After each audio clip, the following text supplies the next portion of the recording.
today. Aujourd'hui, Thank you for being with us today. Merci d'être venu à Ottawa aujourd'hui. Secretary Pompeo, thank you for coming to Ottawa and for the fruitful discussions we've had today. Before our meetings here at the beautiful National Arts Centre, Secretary Pompeo and I visited the National War Memorial, the cenotaph symbolizing the sacrifice of all Canadian Armed Forces personnel who have served Canada in time of war. It was a reminder for me that so often when Canadian men and women serve, they do so alongside our American friends and allies, whether in the First and Second World Wars, in Korea, in the First Gulf War, in the Balkans, or in Afghanistan.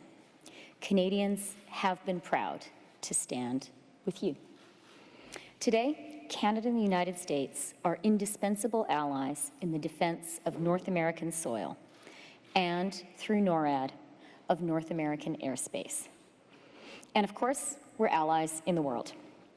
In NATO, we're working together to deter Russian aggression in Eastern Europe, with Canada leading a robust multinational battle group in Latvia, and the US doing the same in Poland. NATO is the cornerstone of the North Atlantic security and defense, particularly now as we wrestle with old and new threats to North American and global security, including violent extremism, cyber attacks, and efforts by malign actors to undermine our democracies. Today, alongside our American allies, Canadian Armed Forces ships and maritime patrol aircraft are deployed under Operation Neon to ensure sanctions are imposed against North Korea. And the Deputy Commander of the United Nations Force in Korea is a Canadian. En tant qu'amis et alliés, le Canada et les États-Unis As friends and allies, Canada and the United States work together in many ways to keep our border, our people, and our countries safe. Nous travaillons ensemble pour soutenir la paix. We work together to support peace and security, sustainable development, and economic growth. Geography and history have given us a special and enduring trading relationship that has been a significant contributor to jobs and prosperity in both of our countries. $2.6 billion worth of goods and services move back and forth between our countries every single day. And as we both move forward in ratifying the new NAFTA, Canadians and Americans will continue to benefit from our unique and profitable economic relationship. The lifting of 232 tariffs in both directions earlier this year has had a further positive effect on trade between Canada and the United States. Depuis la fin de la Seconde Guerre mondiale, Since the end of the Second World War, Canada and the United States have built a system that championed freedom and democracy and prevented regional conflicts from turning into total war.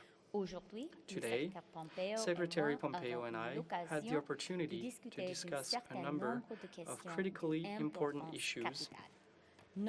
Those include this weekend's meeting of G7 leaders in France, the crisis in Venezuela, Hong Kong, support for Ukraine in the face of ongoing Russian aggression, the situation in Kashmir, the Arctic, Japan and South Korea, the way towards ratifying the new NAFTA. I do want to take this opportunity to thank you personally, Mike, for the hard work you did, which contributed to a good outcome on NAFTA and 232. Made a big difference. And I also want to thank you for your continued support for Michael Kovrig and Michael Spavor. And I want to take this moment of giving thanks to our American friends to recognize Ambassador Kelly Craft. She's been with us today, and today is her last day in Canada. So thank you for giving us such a great ambassador, and thank you very much, Kelly, for your hard work here. We've really appreciated it. The bottom line is that Canada and the United States have enjoyed a strong partnership for all of our shared history. and we are committed to strengthening this partnership in the future. We are neighbors, we are friends, and we're an example to the world of what a strong bilateral relationship should be. Now, Mike and I also have one special connection. At ASEAN in Bangkok last month, he publicly celebrated the victory of my hometown basketball team.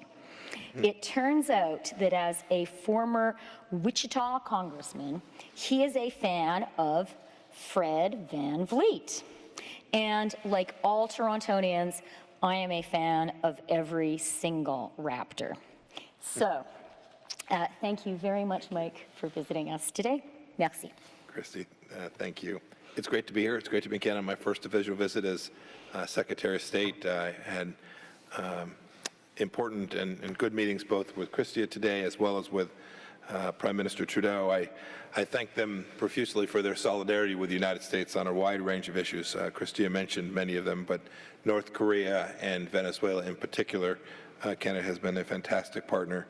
And we discussed ways that the two nations could invest in our shared future together very broadly.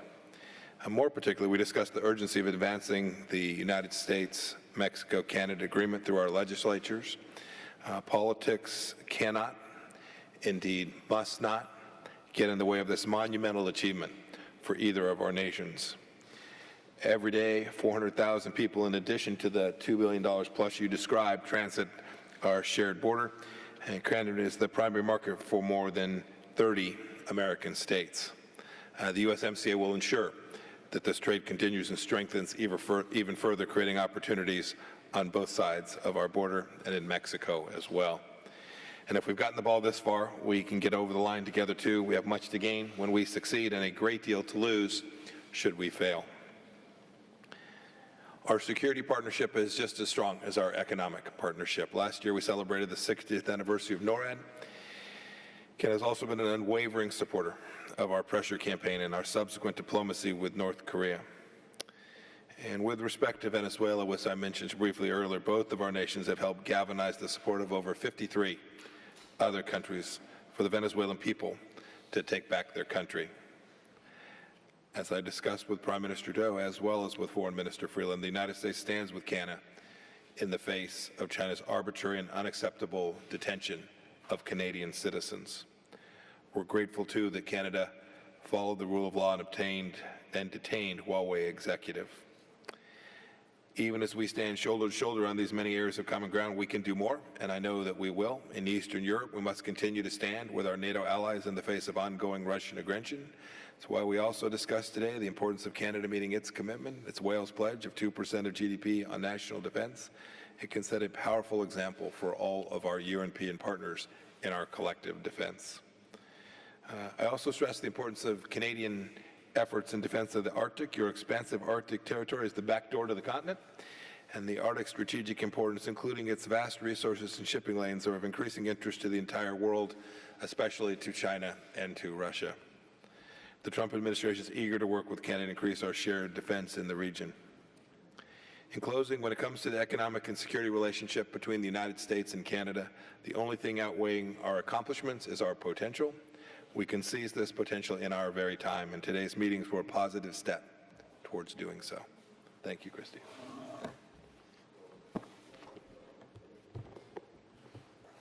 To Secretary Pompeo, I understand you're supporting our government in the case of the two detained Canadians in China. I'm wondering what specifically you've committed to. And to Minister Freeland, the steelworkers are denouncing the decision to lift tariffs on the illegally dumped steel from China in British Columbia and the LNG projects. I'm wondering if you can talk about why that decision was made in light of the two Canadians detained in China.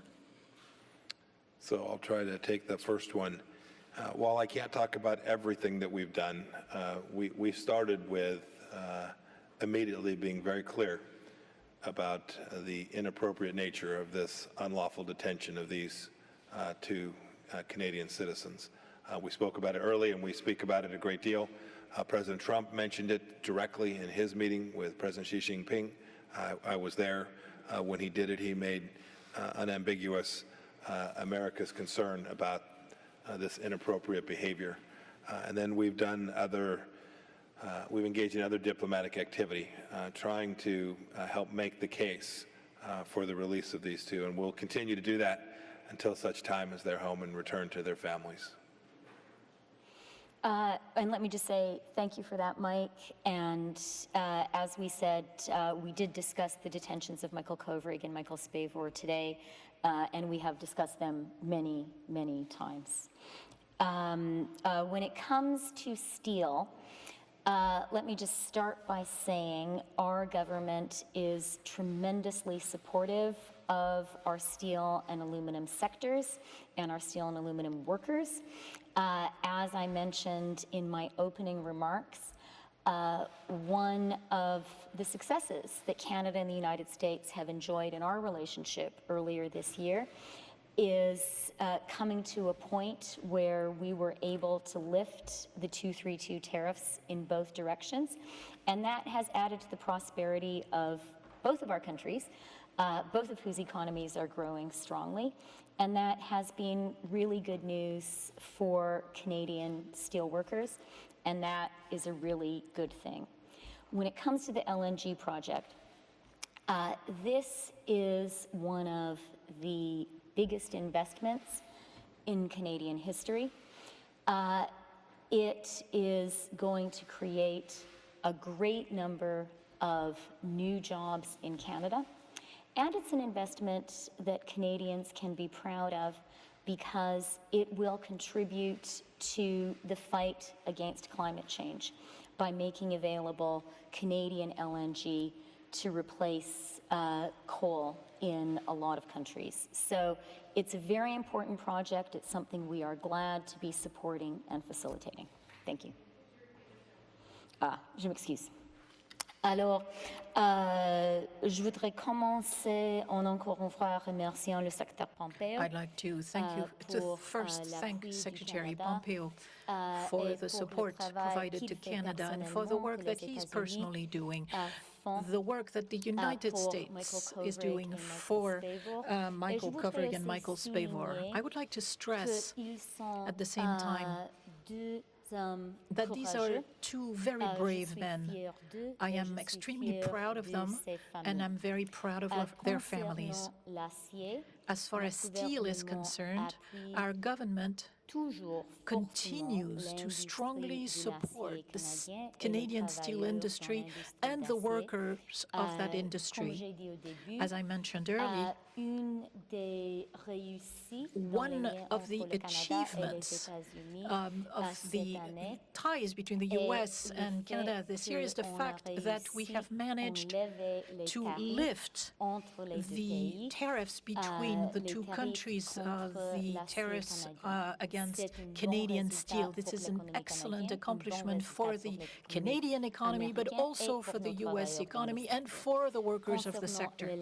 As far as LNG is concerned, it's an excellent project for Canada. It's a good project for Canadian workers, and it's a good project for the global environment as a whole. Thank you. Thanks. From the American side, we're going to have Laura Jakes from New York Times. Thanks very much. Mr. Pompeo, I'd like to ask you about Venezuela to start off with, please.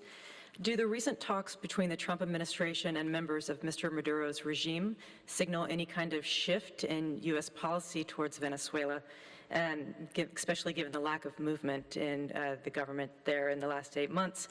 Would the United States recognize as legitimate an election with Mr. Maduro on the ballot? And Ms. Freeland, if you'd like to respond to any of that about Venezuela, I'd be happy, especially if you could comment on whether your government is thinking still about freezing all Venezuelan assets in Canada, as the United States has done. And Ms. Freeland, you talked a little bit about the Canadian citizens who are detained in China. I'm wondering if you've asked the United States to drop its extradition demand of Ms. Meng to help secure their release. Thank you. So the first question you asked, the predicate, is wrong. But the answer to the substantive question is no. There's been no change in U.S. policy. We have consistently said that there cannot be free and fair elections so long as Maduro is on the scene, and we continue to work towards achieving that end on behalf of the Venezuelan people. And just on Venezuela, if I could add, as Mike and I both said, it's an issue that we discussed today, that we have discussed in the past. Canada recognizes Juan Guaido as the interim president of Venezuela, and it is clear to us that Maduro and his regime are illegitimate. I would urge people to take a look at Michelle Bachelet's excellent report on the abuses being committed by the Maduro regime against the people of Venezuela. And it's really important to support their absolute legitimate desire for democracy and human rights in their own country. Canada is very much engaged in our work as a member of the Lima Group in supporting Juan Guaido and the people of Venezuela. We have very strong sanctions in place against the Maduro regime. And we also believe that it is important to explore all possible paths to a resolution of the situation. With that in mind, I'll be traveling next week to Cuba for a bilateral meeting with the Cuban foreign minister. Canada has a long-standing and good relationship with Cuba. We work with Cuba on many levels, and one of the issues that we have been discussing with Cuba is Venezuela. As I said, we have a strong set of sanctions in place. We are constantly considering ways that our sanction regime should be updated. And actually, that's an area where we've worked very closely with the United States in using Magnitsky sanctions all over the world, very much including Venezuela. Oh, I'm sorry. So when it comes to the cases of Michael Spavor and Michael Kovrig, as I said, we thank the U.S. for its support. And I think it's worth pointing out, maybe especially to our American visitors, that a great number of Canada's allies around the world have spoken out against these arbitrary detentions, and we thank all of those allies as well. Just last week, Heiko Maas, the German foreign minister, was in Canada on a bilateral visit, and he reiterated Germany's support and also was very clear publicly that Germany does raise this issue in its meetings with China.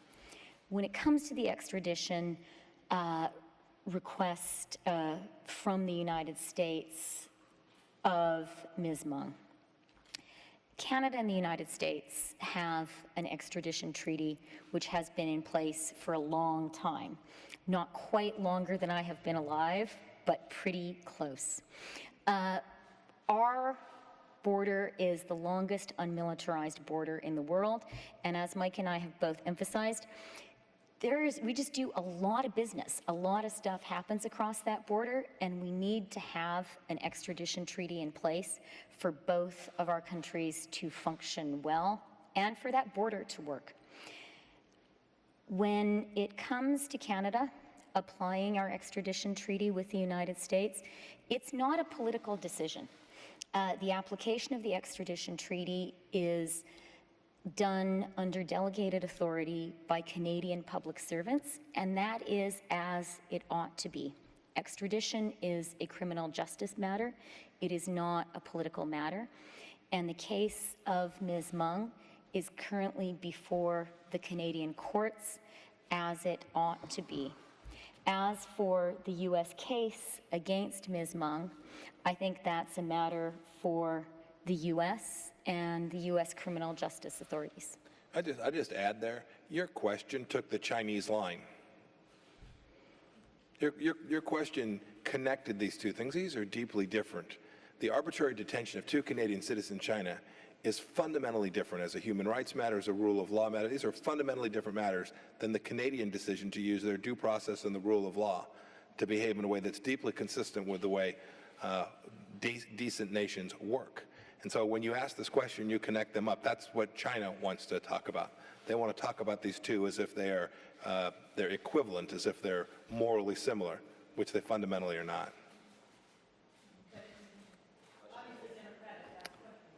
Prochaine question, Mélanie. Bonjour, Madame Freeland. Je voudrais savoir ce que vous Ms. répondez au Freeland. gouvernement chinois qui What vous a do you ciblé tell directement, the vous a nommé à the la Chinese télévision government when d'État they en target vous you, when they demandant de name cesser de you vous on immiscer dans state les affaires television, intérieures telling de you Hong to Kong, stop de la meddling Chine, with et ne craignez-vous internal pas, affairs in parallèlement à Hong ça, Kong and elsewhere in que votre China, and don't dénonciation you vienne compliquer encore fear that perhaps davantage this le denunciation of sort yours des deux could Canadiens que complicate Pékin even détient further toujours the arbitrairement. Et M. Pompeo, I'm not life sure of if I these two got detainees in your Beijing? point about Meng Wanzhou quite well. I just wanted to know if you see her as a bargaining chip in the U.S.-China conflict, trade conflict. No. Madame Freeland? Go ahead.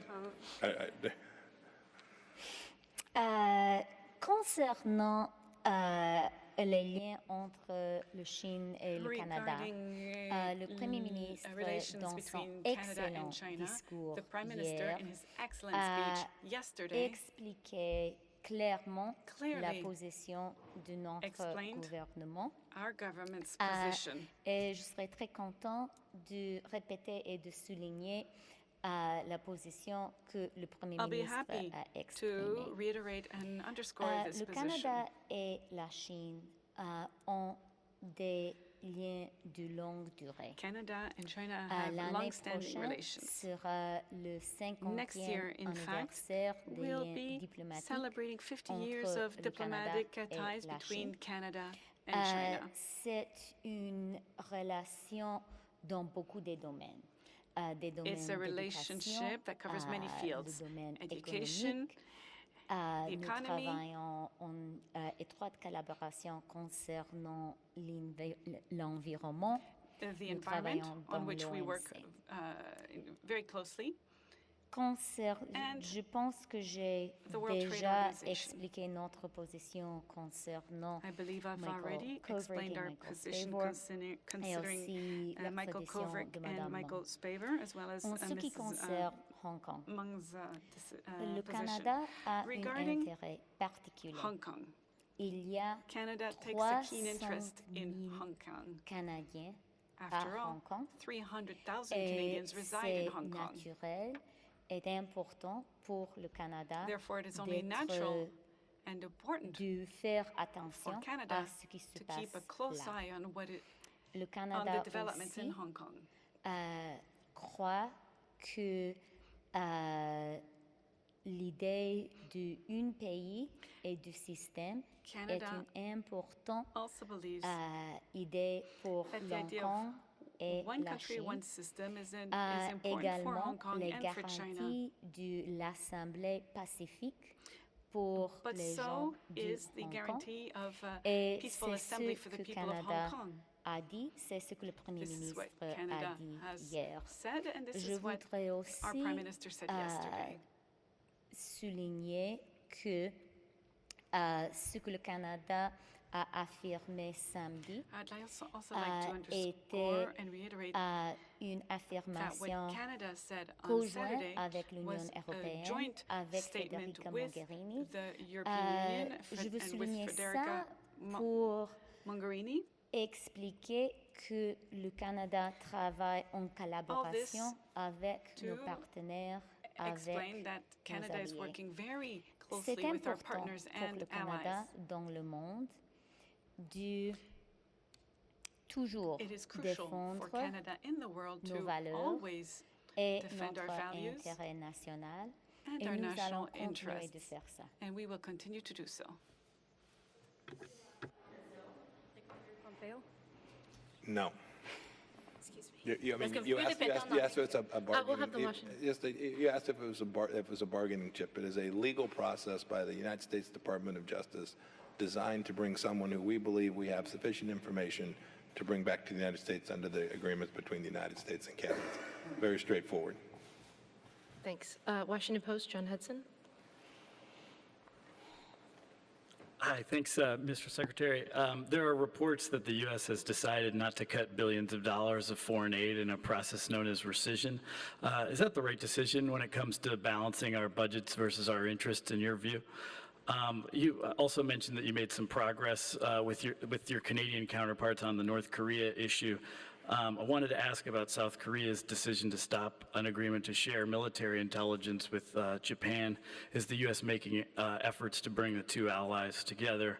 And Minister Freeland, President Trump has expressed support for Russia to rejoin the G7, would be the G8. Do you support that idea? So, John, thanks for the question. With respect to the rescission, the president's still contemplating, although we were working on it even this morning. I've been engaged in meetings. There may be an outcome, a decision process.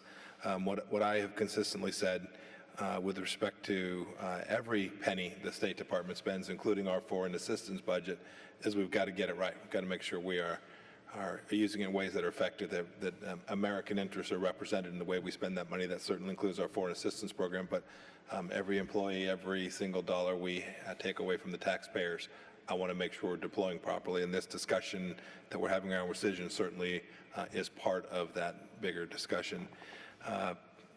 On your second question, I actually spoke with my South Korean counterpart this morning. We're disappointed to see the decision that the South Koreans made about that information sharing agreement. We were urging each of the two countries to continue to engage, to continue to have dialogue. She was with the Japanese foreign minister yesterday, I believe, our time. They were working to put this back together. And there is no doubt that the shared interests of Japan and South Korea are important, and they're important to the United States of America. And we hope each of those two countries can begin to put that relationship back in exactly the right place. I have experienced it for my time here as a Secretary of State. It's absolutely valuable, not only to the work you mentioned in the context of North Korea, but important the work we do all around the world. They are both great partners and friends of the United States, and we are hopeful they can make progress together. And we are hopeful too. On Russia and the G7, that is an issue that Canada has a very clear position on, and that I personally have a very clear position on. Early in my career as a journalist, I lived and worked in Moscow. At a time when Russia was building a democracy and a market economy. And it was entirely appropriate as part of that process to admit Russia to the G7. That was the G7 community of nations extending a hand to a democratizing, reforming Russia and saying, the doors are open to you to join this important, I would say, essential group of like-minded nations. And then Russia grossly violated international law by invading and annexing Crimea, and added to that with the continued war in the Donbass. This was an incredibly serious step. It is the first annexation of territory of a European country by another European country since the Second World War.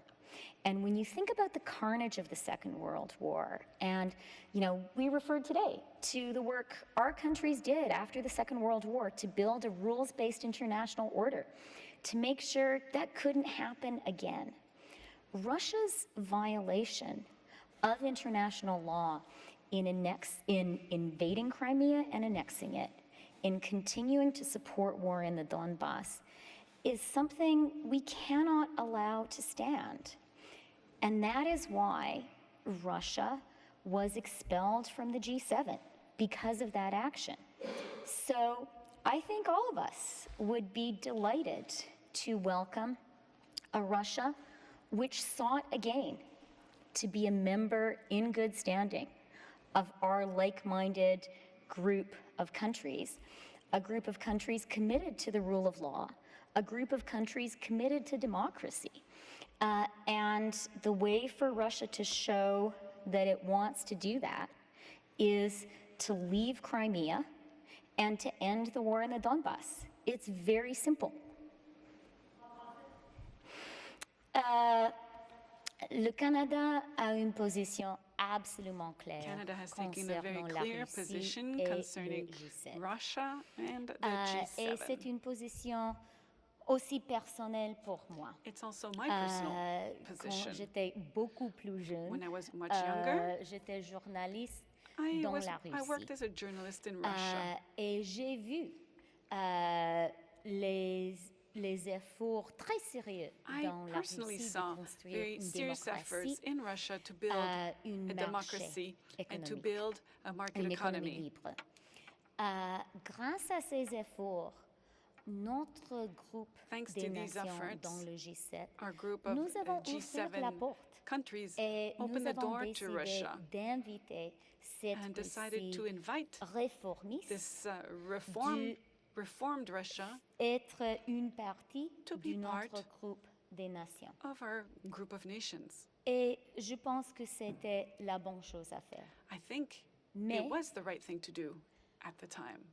Après quelques années, However, la Russie since then, a fait une chose qui va absolument contre Russia tous les has taken règles, tous les actions valeurs that du are G7. contrary to all the Avec rules and values of the l'invasion G7 illégale et by l'annexion illégale illegally de la Crimée invading and annexing et Crimea avec la guerre qui continue and dans by le supporting Donbass. war in Donbass. C'est une grave crime contre l'ordre It's a serious international crime fondé sur against les règles.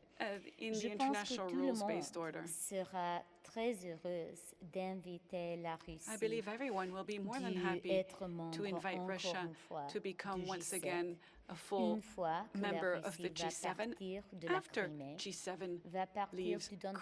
Crimea C'est très and simple. after it leaves the Donbass. It's that simple. Okay, I think that's it. Thank you very much, everyone. And thank you very much, American friends, for visiting. Thank you.